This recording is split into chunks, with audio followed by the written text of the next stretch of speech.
자, 촉매 역할을 통해서 한번 좀 보자. 촉매 역할.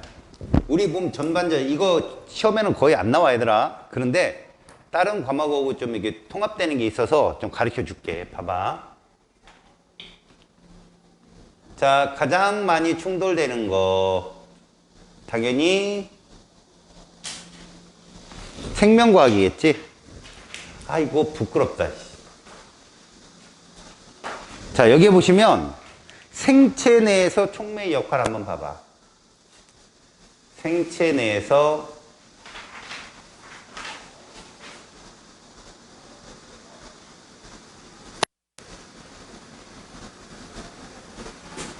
촉매의 역할. 생체 내에서 촉매는 누구냐? 그러면 효소야.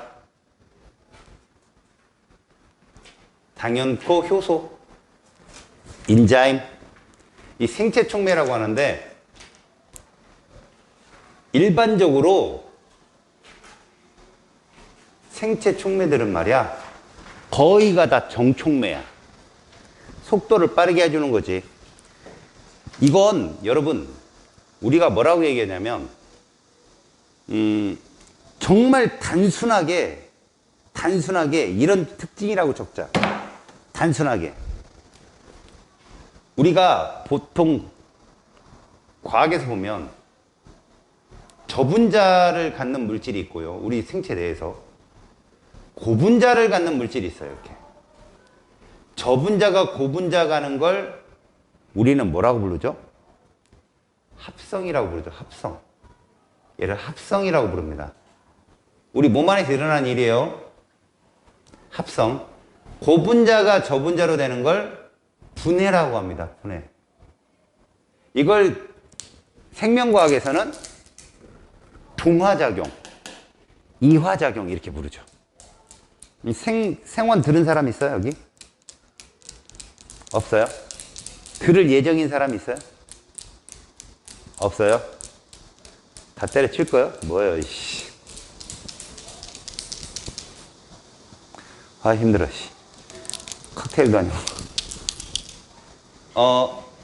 이렇게 합성을 하는 건 흡열 반응이라 에너지가 들어가고 분해하는 건 발열 과정이라 에너지가 나오거든. 그래서 이런 걸 물질 대사라고 얘기하는데 화학에서는 이런 걸 화학 변화라고 불러요. 몸 안에서 생체 내에서 화학 변화가 일어난다. 이때 이 변화가 일어날 때 반드시 들어가는 게 누구냐? 바로 얘야. 효소. 이 효소를 뭐라고 부른다? 생체 정촉매라고 불러, 우리가. 생체 정촉매다, 이렇게 불러. 이 효소를. 이 효소는 주성분이 무엇이냐라고 한다면 주성분이 단백질이야.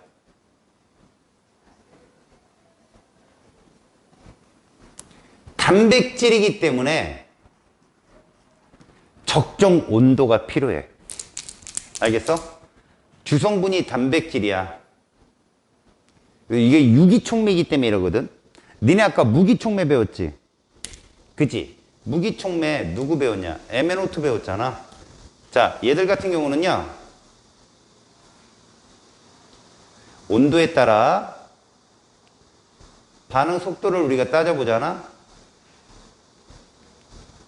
그러면 봐라. 요게 몇 도인가 보면 36.5야.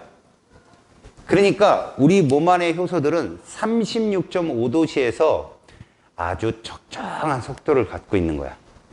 이걸 넘어가 버리면 단백질이라 얘가 비환원성을 갖거든. 봐, 온도가 저온일 때는 속도가 떨어져도 온도가 다시 올라오면 다시 속도가 회복되거든. 근데 이 효소라는 놈은 단백질의 특징이 고온이 돼버리면 변성이 돼버려 다시 돌아오지 못해. 간단하게 말해서 우리 주변에 냉동인간은 이론적으로 있지. 뭐 저기 영국에는 어떤 저명한 박사가 불치병으로 지금 냉동인간 상태에 있다며. 미래에는 그걸 해동시킬 수 있는 기술이 발달하면 자기 병도 고칠 수 있다 해가지고 지금 냉동 상태로 들어가 있대. 그런데 어느 나라에 찜통인간 있는 거 들어봤냐? 그래, 우리가 봐라. 저온 냉장해가지고 우리 뭐 이렇게 간 이식이나 이런 거 할 때 알지 그거 막 간 이렇게 기부하는 사람들 막 갔다가 이동하고 막 그러잖아. 그 서울에 있는 사람한테 가서 막 간 이식 시키고 냉동 보관해서 가지고 가지 찜통에 갖고 가져간 사람 없잖아. 이게 단백질의 비환원성 때문에 그렇다고. 알았어? 요런 특징이 있는데 무기촉매는 이렇단 말이야. 야, 이게 무기촉매. 무기촉매는 온도가 높아지면 높아질수록 속도가 빨라요. 무기촉매가 이래요. 무기촉매, 아이씨. 알겠습니까? 이런 특징이 있습니다. 그 다음 주성분이 단백질이다. 그러면 이게 무슨 온도가 있다? 적정 온도가 따로 있다는 얘기야. 또 하나 적정 pH가 따로 있어.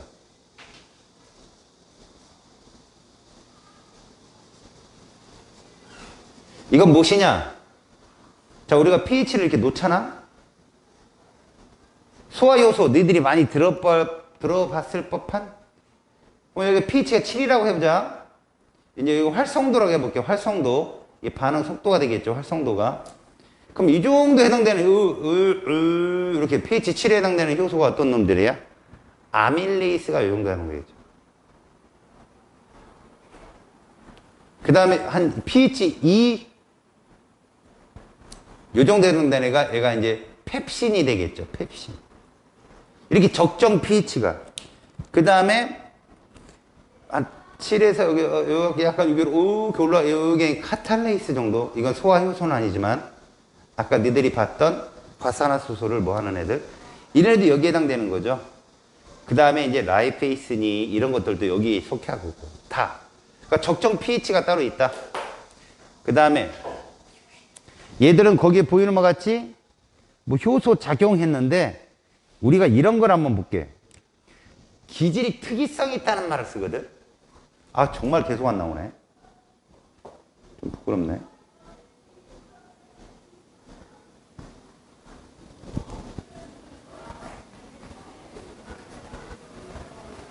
기질 특이성이 있고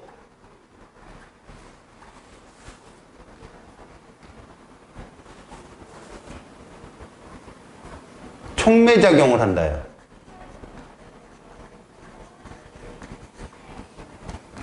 이야, 제발 나와라. 아밀레이스가 누구랑 결합하지? 도당이. No. 탄수화물이야. 도당이랑 결합한, 그러니까 예를 들어서 엿당이나 설탕이나 이런 것들, 이당류들이랑 결합하는 애들이 말테이스, 수크레이스, 락테이스 이런 애들이야. 효소는 기질이 특이성이 있어서 아밀레이스는 절대로 이당류랑 결합 안 해. 다당류들이랑 결합하지. 알았어? 그러니까 탄수화물을 분해하는 데는 효소들이 한두 개 갖고는 안 돼. 단백질도 마찬가지지. 단백질을 펩신이 분해시키고 그 디펩타이드 물질 같은 경우를 누가 마지막에 펩티데이스가 분해시키고. 그러니까 펩신, 트립신, 펩티데이스 이런 거 순서대로 쭉 나와서 얘를 분해시킨단 말이야. 결국 봐요. 이러한 기질이 있다고 생각해봐. 이런 기질이 있어요. 이렇게 이러한 기질이 있어. 여기에 이런 촉매가 있단 말이야. 촉매. 여기 기질이 있어요. 그러면 얘가 만나서 이러한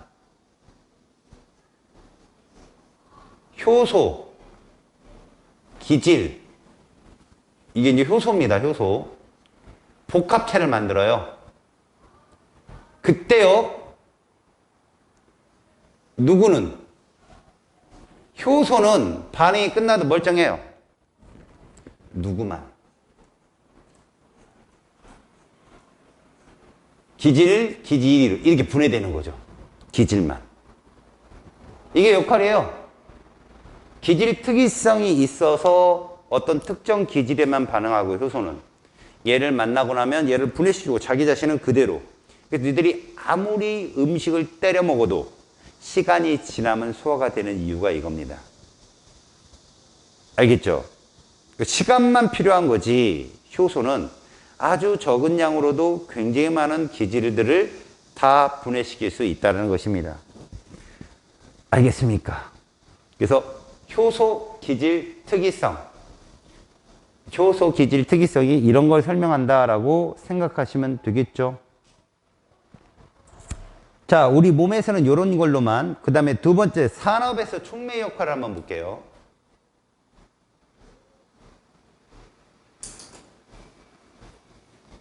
촉매 역할. 자, 산업에서 촉매 역할 중에 첫 번째, 표면 촉매라는 게 있거든요, 여러분. 표면 촉매. 이 말에서 보는 바와 같이 표면에 흡착력을 높이려고 하는 거예요. 알겠지? 그래서 거기에 보면 제일 첫 번째, 실제로 우리가 보면 일단 표면 촉매가 금속이나 금속 산화물의 형태라는 거. 라는 것만 알아두시고요. 우리가 유명하게 봤던 하버법 있죠? 하버법에서 얘를 이용합니다. 하버법. 하버법이 뭐 생성하는 거지? 암모니아 합성하는 거잖아. 암모니아 합성하는 거잖아. 이때 표면 촉매를 쓴다고. 그래서 어떤 놈을 쓰나 한번 봐봐봐. 질소하고 누구? 질소하고 수소를 반응을 시켰더니 암모니아가 되잖아. 이때 철이나 산화알루미늄, 요게 촉매야. 표면 촉매. 다시 말해서 표면에 얘들이 다 결합을 해가지고 차례차례 줄을 세우는 거지. 표면에 접착을 시켜서. 그래서 반응을 빠르게 해주는 거야. 물론 활성화 에너지 온도도 낮춰주겠죠. 알았어요? 얘들이 일어나는 거. 그러니까 표면에 질소나 수소를 흡착을 시킵니다. 그래 놓고 결합하기 쉽게 모아놓는 거죠. 자, 표면 촉매를 가장 쉽게 설명하면 이런 거죠. 아이, 또 자꾸 농촌총각 나오네. 농촌총각하고 이제 결혼을 시켜야 돼요. 만남의 장소를 제공해 주는 거죠. 카페 사장님. 분위기 좋고, 음악 달달하게 틀어주고, 커피값 싸고. 그죠? 그리고 딱 의자 두 개만 이쁘게 딱 설치해 놓으면 그분들이 와서 눈이 맞아갖고 여기서, 그지? 그러니까 그렇게 표면 촉매예요. 질소나 수소가 표면에 흡착을 시켜놓고 거기서, 그러면 얘들이 어디 돌아다니지 않잖아. 딱 붙어 있으니까 거기서 반응하기가 편하겠지? 그렇게 흡착시켜서 시키는 촉매들. 보통 철하고 산화알루미늄 이런 애들을 뭐라 부른다? 표면 촉매라고 부른다. 두 번째 누가 있나 봐봐. 에텐의 수소화 반응이 있거든. 에텐. 두 번째. 에텐의 수소화 반응. 자, 얘가 뭐냐면 에텐이 얘다. C2H4. 알겠죠? 에텐을 우리가 이렇게 씁니다. 자, 얘를 유기화학에서는 불포화 탄화수소라고 불러요. 여러분들 탄화수소 쌤이 알려줬을 때 CH2가 기준이야 라고 알려줬죠. 기억나요? CH2가 기준이고요. 여기서 포화가 되려면 수소 두 개만 더 붙으면 돼요. 지금 에텐의 수소화 반응이라는 게 무엇이냐면 수소 기체를 여기다가 뭐 할 거냐고요? 첨가시킬 거예요. 이렇게요. 수소 기체를 첨가를 시키면요. 얘가 봐봐요. 요 결합 하나가 끊어져요. 여러분 이 결합 하나가 누구죠? 파이본딩입니다. 여러분 파이본딩. 들어봤죠? 기억나요? 기본이 시그마잖아요. 시그마 본딩이 기본이고 파이본딩이 두 개씩 만들어질 수 있거든. 그래서 다중결합은 삼중결합이 추대가 될 수 있다. 피오비탈과 피오비탈이 결합한 그 파이가 끊어지면서 이런 결합을 형성한다고요.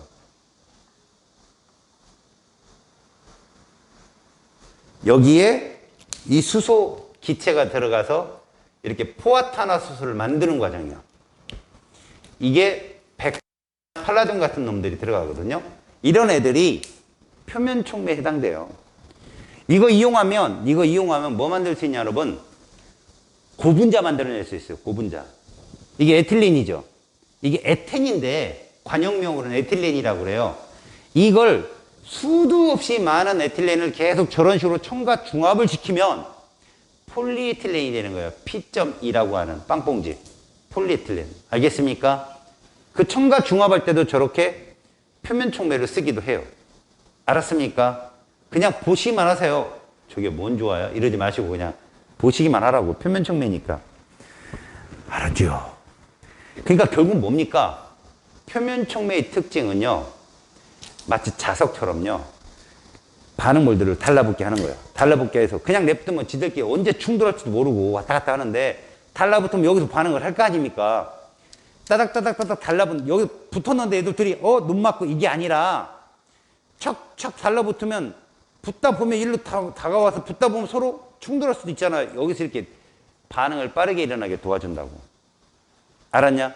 붙다 보면 그냥 있을 때보다 에너지가 적게 들어요, 여기서는. 알았죠? 이런 식의 촉매들을 다 뭐라고 그런다? 표면 촉매라고 부른다라는 겁니다.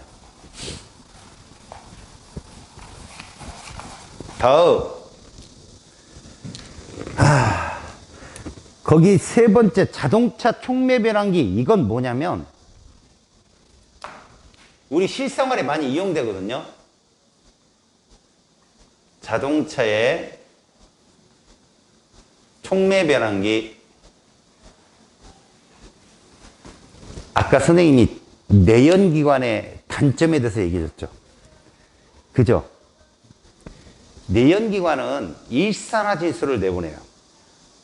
내연기관이 어쩔 수 없어요. 아까 비행기도 내연기관이면 자동차도 내연기관이잖아요. 전기자동차는 그렇지 않아요. 근데 가솔린이나 경유나 이런 걸 쓰는 내연기관 자동차는 그 안에 내연기관 자체가 사이클 행정을 갖고 있단 말이야. 알았어? 흡입, 압축, 폭발, 배기를 한단 말이야. 그때 흡입할 때 공기를 흡입하기 때문에 그 안에서 완전 연소가 일어나기 어렵거든요. 그러면 일산화질소가 발생하거나 또 일산화탄소가 발생하거나 우리 몸에 대기에 해로운 기체들이 나오게 돼 있어요. 그럼 예를 하면 촉매 변환 장치라고 하거든요. 자동차 촉매 변환 장치. 이걸 놓으면 한 번 더 얘를 반응을 시키는 겁니다. 그래서 뭘로 만드는 거죠?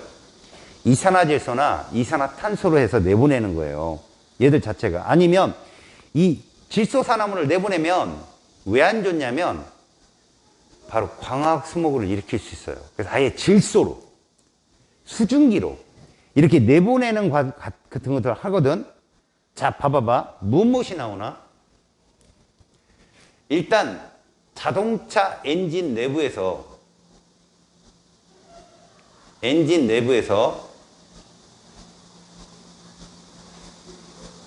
NOx, 이걸 우리는 질소산화물이라고 하거든.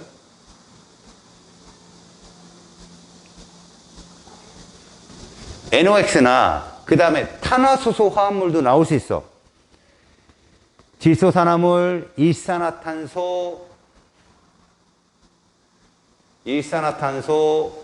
그 다음에 탄화수소. 이것이 발생을 한단 말이야. 얘들이 발생을 해요. 얘들은 다 대기 오염물질이라고 생각하면 돼. 얘들이 다 누구라고? 대기 오염물질.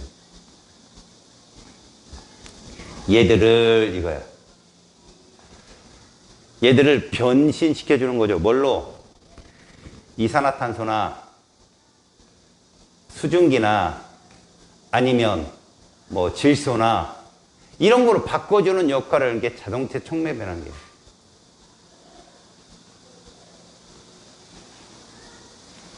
얘를 통해서 이때 표면 촉매 뭐를 집어넣나 봐봐요. 백금,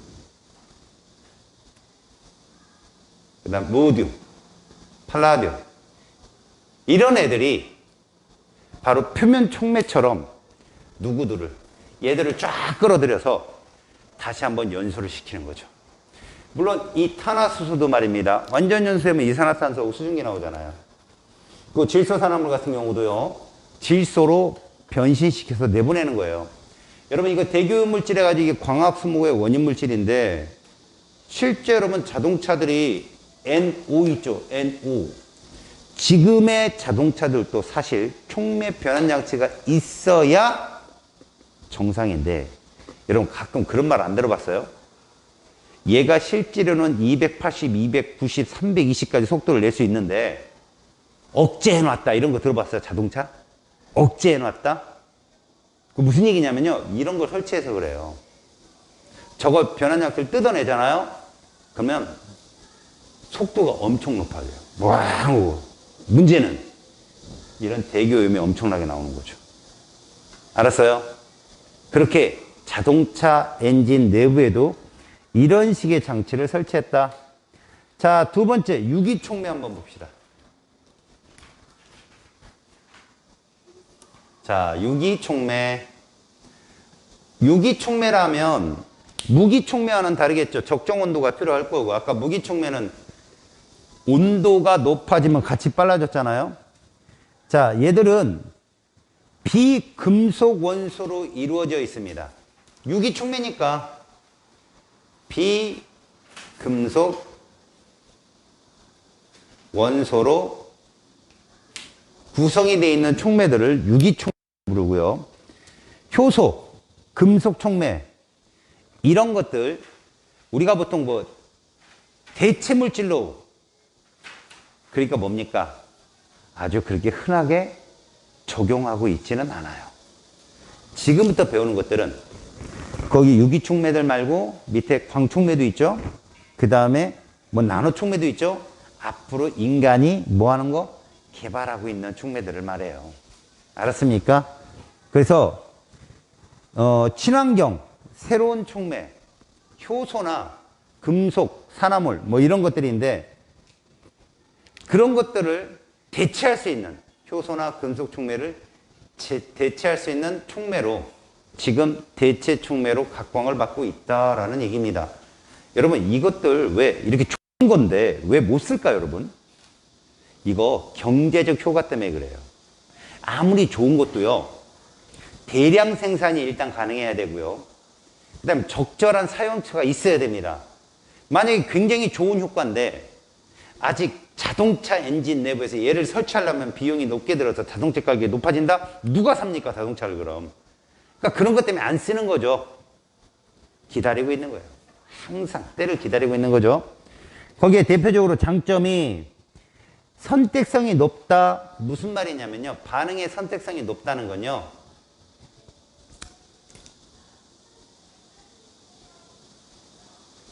자, 반응의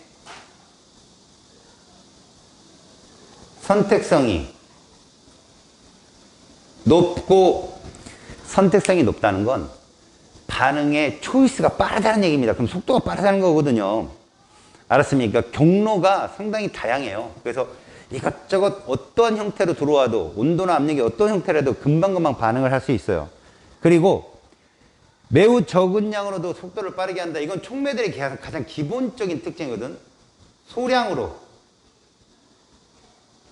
소량으로도 반응 속도를 빠르게 할 수 있습니다. 자, 이건 뭐 때문에 그러냐? 여러분, 촉매라고 다 반응에 참여하는 거 아니에요. 촉매라고. 알겠어요? 근데 반응의 활성도를 높이게 되면 이걸 선택성이 좋다고 그러거든요. 어떠한 형태로도 다 반응을 할 수 있어. 그러니 군대로 따지면 특수부대 애들이라고 생각하면 돼요. 어떤 를 줘도 다 수행할 수 있는 애들. 알았지? 그 다음에 이제 이게 되게 중요한 건데 여러분 유기촉매 일종의 효소 있죠. 효소보다도요 적정 pH, 적정 온도 범위가 넓습니다. 이게 선택성이 좋은 거랑 똑같은 말이에요. 어떤 pH, 아까 효소 같은 경우는 적정 pH가 딱 정해져 있잖아요. 근데 얘는 좀 넓다는 거예요. 골고루 쓸 수 있는 거. 그 다음에 이건 당연한 건데 금속 촉매보다 아하 또 안 나오네. 금속 촉매보다 친환경적이다 라고 하는 거예요. 여러분 금속 중에 촉매로 쓰는 애들 있죠. 촉매로 쓰는 애들 중에 중금속도 많아요. 여러분 중금속이 뭔지 알죠? 우리 몸에 들어가면 밖으로 배출되지 않고 쌓이는 애들을 말해요. 여러분 구리가 중금속일까요? 아닐까요? 구리. 중금속 맞아요. 아연은요? 맞아요. 카드뮴은 알죠? 카드 있다. 교통카드 있죠? 없어요? 카드 하나도 없어요? 잘했어요. 카드 있죠? 카드 있다. 카드뮴은 있다의 병이에요. 카드 있다. 있다이가 일본말로 아프다 뜻이거든요. 그리고 뭐 미나마타병이 이제 수은 이런 애들이 중금속인데 걔들만 알지. 애들이 딴 거는 몰라. 구리나 아연, 전이 원소들이 있지. 걔들이 거의 중금속이야. 그러니까 그런 금속 촉매를 사용하면 친환경적이지 못하거든. 근데 그걸 대체할 수 있어 애들이. 알겠지? 그 다음에 제조 분해가 쉽고 가격이 저렴하다. 제조 이거 되게 좋은 장점이거든. 이 분해가 잘 돼야 된다. 생각을 해봐라. 촉매가 반응에 참여하냐 안 하냐? 안 하지. 그러다 보니까 얘가 영원히 남아있을 수도 있거든. 근데 어떤 시국에서는 얘를 사라지게 해야 되거든. 근데 분해가 잘 돼야 돼. 잘 안 되면 정말 위험한 거야. 우리 몸에서 얘들아, 아까 효소의 역할을 배웠지. 효소는 적정 온도 있다고 그랬지. 만약에 네가 고열에 시달려. 아파. 그럼 제일 먼저 효소부터 다 죽어. 그 음식 먹은 거 어떻게 될까? 설사하게 돼요. 설사. 몸에 열이 올라오면 막 설사하는 거죠. 알았어요? 그게 효소들이 활동이 거의 활성도가 떨어져서 그래요. 알겠습니까? 자, 프롤린이 있고 DMAP 이니셜인데 이거 다이메틸 피리딘? 피리딘은 이거 질소 들어간 건데 요거요 여러분 그 다이메틸이라는 건 메틸기가 2개 있다는 거고요. 뭐 아미노피리딘이라는 얘기는요 질소가 포함된 기가 존재한다는 얘기거든요. 이런 것들이 일반적인 유기촉매로 중요하게 쓰인다. 프롤린하고 이거 유기촉매 프롤린 같은 경우는 좀 여기다 그냥 써줘. 이런 애들이 유기촉매에 해당되는 놈이다. 다이메틸, 아미노, 피리딘 이런 것들이 유기촉매의 일종이다라고 알아둡시다.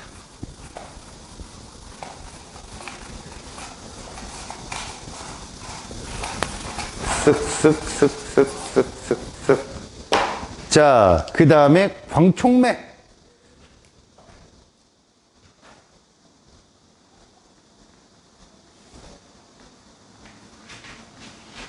이 광촉매라는 게 참 첨단 장비인데 빛 에너지에 의해 촉매 작용을 하는 물질이에요. 빛 에너지에 의해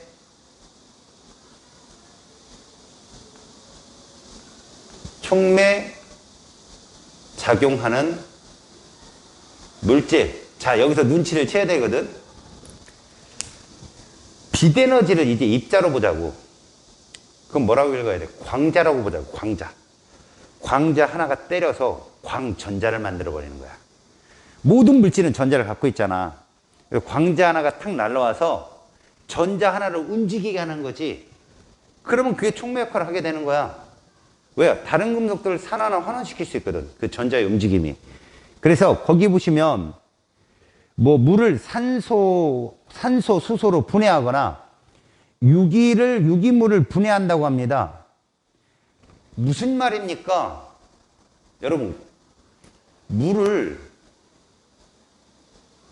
수소나 산소로 분해하거나 유기물을 분해하려면 이런 말 어디서 많이 들어봤냐? 물을 분해하는 거 전기 분해에서 많이 들어보지 않았나? 그지? 그럼 뭐가 이동이 있어야 된다? 전자의 이동이 있어야 돼. 그래서 화원 시간에 화학은 전자학문이다라고 계속 얘기했잖아. 그치? 이 광촉매가 그런 전원장치가 없어도 전자를 이동하게 해주는 역할을 한다고. 뭐만 쬐면? 빛을 쬐면. 알겠지? 그렇게 전자가 이동하면 화학 변화가 일어나기가 쉬워져. 이런 것들이 광촉매야. 대표적인 애가 누구 있냐, 거기에? 이산화 타이타늄. 아우. 이산화 타이타늄이 여기에는.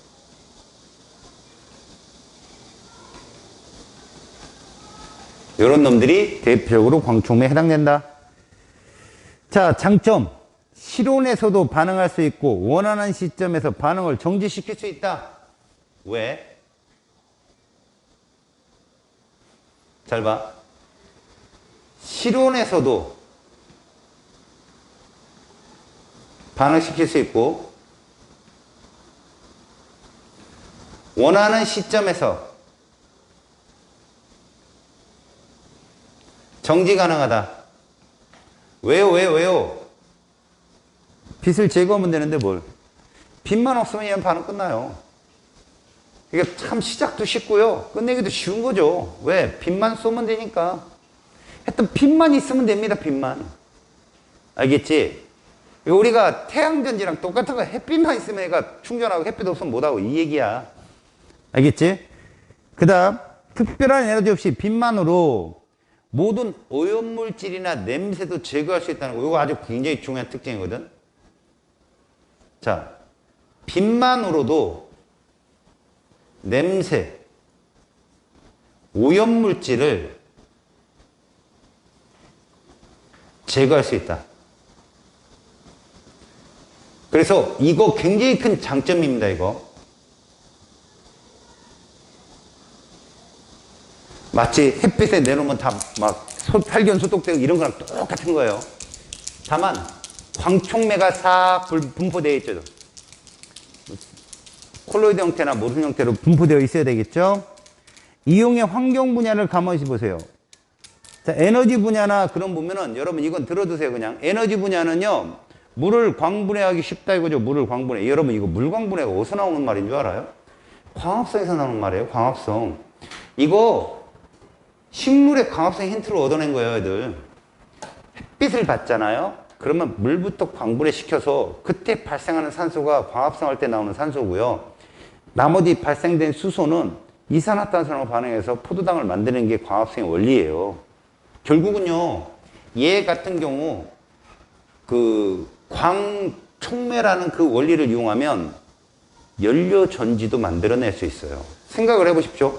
물이 분해돼서 수소랑 산소가 나온다? 그럼 전자 이동이 분명히 있을 텐데. 그죠? 에너지 분야에서 충분히 쓸 수 있고요. 그 다음 환경 분야에서도요, 오염물 제거하는 데 아주 독보적인 효과가 있겠죠. 햇빛만 있으면 되는데, 햇빛만 있으면. 전자를 잃는 거. 소형 건전지가 무수히 많다고 생각하시면 돼요.